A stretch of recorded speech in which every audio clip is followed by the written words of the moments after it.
Hello, welcome back to my channel. Kali ini kita akan membahas sebuah penyakit yang sangat mengerikan. Kalau tidak tahu cara mengatasinya, maka penyakit ini akan sangat mengerikan. Ya, benar, penyakit ini ditemukan pada tahun 1981, teman-teman. Nah, pada kala itu jika orang sudah terinfeksi penyakit ini, umurnya nggak sampai 5 tahun. Ada yang 2 tahun, 3 tahun, 4 tahun, 5 tahun, tergantung sistem kekebalan tubuhnya. Kita ambil sebagai contoh artis terkenal Freddie Mercury ya. Freddie Mercury itu menyembunyikan penyakit HIV AIDS-nya itu, dan akhirnya beliau meninggal. Nah, jadi HIV dengan AIDS ini adalah sangat berbeda ya teman-teman. Kalau orang kena AIDS sudah pasti dia HIV. Tapi kalau dia HIV belum tentu dia AIDS. Karena AIDS ini adalah kumpulan gejala dari virus HIV itu sendiri yang tidak kita sadari. Ya benar. Karena saya punya sahabat, teman baik, sudah seperti keluarga, sudah seperti saudara. Saya sangat kehilangan, sangat sedih sekali beliau meninggal karena AIDS. Betul, HIV AIDS itu tidak ada gejala, hanya gejala awal di fase akut setelah terpapar.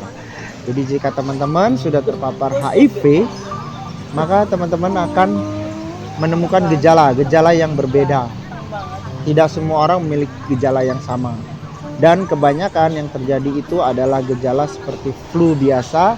Tanpa kita menyadari, kita menganggap bahwa itu hanyalah flu biasa, tapi ternyata itu bukan flu biasa ya teman-teman.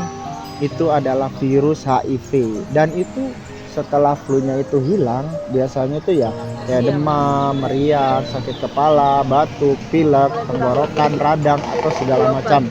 Nah itu bertahan kira-kira 1-2 minggu tergantung sistem kekebalan tubuh. Nah setelah itu namanya fase akut ya teman-teman.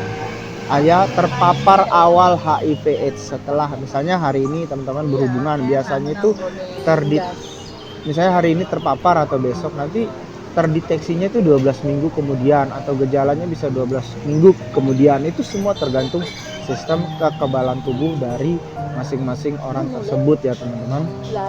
Nah setelah sahabat saya itu terpapar, dia anggap adalah ini hanya flu biasa teman-teman, benar-benar flu biasa. Dia nggak sadar kalau itu adalah HIV. Nah ini makanya vlog ini kita bahas karena sangat berbahaya jika teman-teman tidak menyadari. Tapi jika teman-teman menyadari, nyawa teman-teman bisa selamat. Tapi jika teman-teman tidak menyadari, virus HIV ini itu menggerogoti tubuh teman-teman dengan dia akan bereplika ya teman-teman. Jadi di dalam tubuh kita itu ada komandan sel, itu sel T ya. Itu komandan yang mengomandokan sistem kekebalan tubuh kita untuk melindungi kita dari penyakit. Nah, virus HIV ini itu dia menghancurkan komandan sel T-nya kita ini.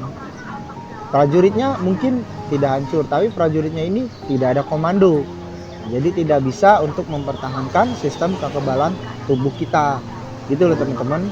Nah setelah fase akut ini, setelah mengalami gejala, kemudian seperti flu biasa dan kita nggak sadar, dan itu tidak ada gejala sama sekali. Bisa 3 tahun, 2 tahun, 4 tahun, 5 tahun, 10 tahun, bahkan 15 tahun, itu tidak ada gejala sama sekali.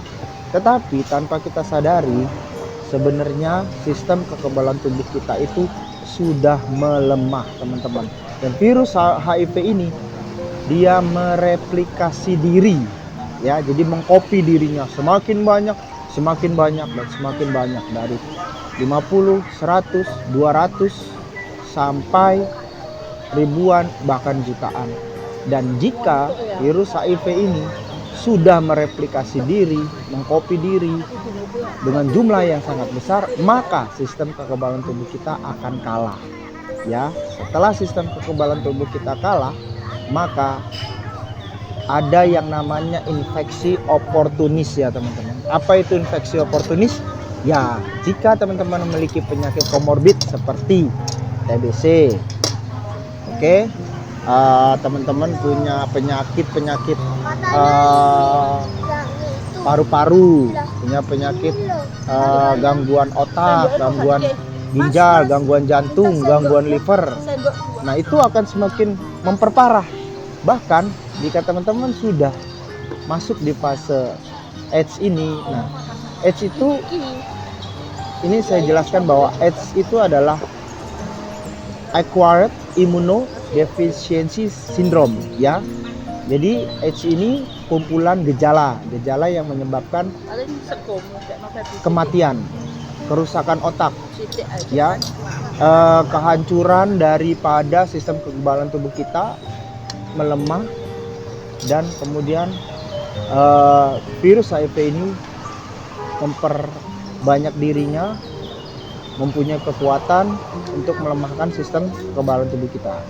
Nah, apabila kita merokok, minum alkohol, sering begadang, ya kan, stres, depresi, itu bisa dipastikan sistem kekebalan tubuh kita melemah, ditambah sistem kekebalan tubuh kita yang ada di dalam, yang tidak dilemahkan oleh stres, oleh gaya hidup yang salah, dilemahkan oleh virus HIV itu sendiri. Nah, infeksi oportunis ini yang membuat kita bisa meninggoy, ya, bisa kita meninggal dengan penyakit yang sangat parah. Ya, ciri-ciri kebanyakan orang itu AIDS itu kan ada stadium 1, stadium 2, stadium 3, stadium 4, ya. Yang awalnya flu, batuk, pilek nggak sembuh-sembuh, diare nggak sembuh-sembuh, udah diobatin nggak sembuh-sembuh. Kemudian ada jamur di mulut, kemudian ada sariawan yang nggak sembuh-sembuh, kemudian badan ini banyak korek, luka-luka, kemudian batuk nggak sembuh-sembuh. Terus virus TBC itu juga sebenarnya tidak hilang dari tubuh kita jika kita terkena TBC sebelumnya walaupun sudah sembuh. Saya dulu juga pernah terkena TBC. Nah, virus TBC ini dia hanya tidur. Nah, setelah sistem kekebalan tubuh kita melemah, virus TBC ini dia bangkit lagi, hidup lagi. Dia berkoalisi, berafiliasi, berkongsi dengan virus HIV itu sendiri. Jadi mereka punya prajurit banyak untuk mengalahkan sistem kekebalan tubuh kita. Nah, gitu loh teman-teman. Makanya orang kalau sudah masuk di stadium akhir HIV AIDS itu biasanya dia kerusakan otak, ya kan, radang tenggorokan yang tidak kunjung sembuh, jamur di mulut, diare, hingga diarenya itu sampai menghitam, itu nggak sembuh-sembuh, badannya kurus, ya, penurunan berat badan yang drastis, ya kan, kerusakan ginjal, kerusakan liver, kerusakan jantung, kerusakan hati. Semua virus, bakteri, kuman yang masuk di tubuh kita itu mulai berkembang biak dan menghancurkan tubuh kita. Dan nah itu makanya teman-teman, sebelum itu terlambat, jika kalian ini penting nih, jika kalian merupakan orang yang berisiko, ya berisiko, misalnya kalian adalah LSL itu lelaki suka lelaki. Jika kalian adalah pecandu narkoba yang menggunakan jarum suntik, jika kalian adalah pekerja seks komersil berganti-ganti pasangan, jika kalian pacaran berganti-ganti pasangan, tidak menggunakan alat kontrasepsi, barrier ataupun kondom, nah itu kalian hati-hati, ya. Bahkan jika kalian ke klinik kecantikan, misalnya kalian selam alis atau facial, pokoknya yang berkaitan dengan suntik menyuntik, berkaitan dengan jarum, ya, itu bisa menularkan HIV AIDS. Karena HIV AIDS itu bertransmisi melalui darah, cairan vagina, cairan semen, sperma. Gitu ya teman-teman. Jadi hati-hati. Tetapi jika kalian memiliki termasuk orang yang sangat berisiko, kalian periksakan diri ke dokter, kalian VCT, kalian PCR, kalian cek apakah virus HIV di dalam tubuh kalian reaktif atau non reaktif. Itu sebaiknya 3 bulan sekali atau 6 bulan sekali.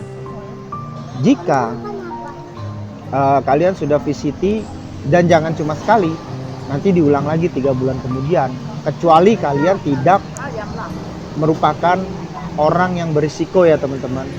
Nah, ironisnya saat ini yang terjadi itu adalah kebanyakan kepada ibu rumah tangga yang tidak tahu apa-apa. Jadi ibu rumah tangga ini bukan merupakan orang yang berisiko, tetapi kebanyakan dari mereka justru yang terinfeksi virus HIV ditularkan melalui suaminya. Itu berisiko, suaminya yang sering jajan, sering ke spa, sering gonta-ganti pasangan, tidak menggunakan pengaman, pecandu narkoba, ya kan? Gitu. Jadi kalau kalian ke klinik kecantikan, kalian transfusi darah, itu kalian donor darah, juga dipastikan jarum suntik yang masuk ke tubuh kalian itu adalah steril dan baru, bukan bekas orang dengan penderita HIV/AIDS ya teman-teman. Nah, yang terjadi pada sahabat kami itu dia tidak menyadari bahwa dia terkena virus HIV/AIDS ya, dan dia sudah meninggal. Mari kita kirim Al-Fatihah, semoga arwah beliau diterima, diampuni dosa-dosanya, dan diberikan kelapangan di alam kuburnya, dan diterima segala amal ibadahnya ya teman-teman. Segitu aja, terima kasih. Jangan lupa di subscribe, semoga ini bermanfaat. Bye bye.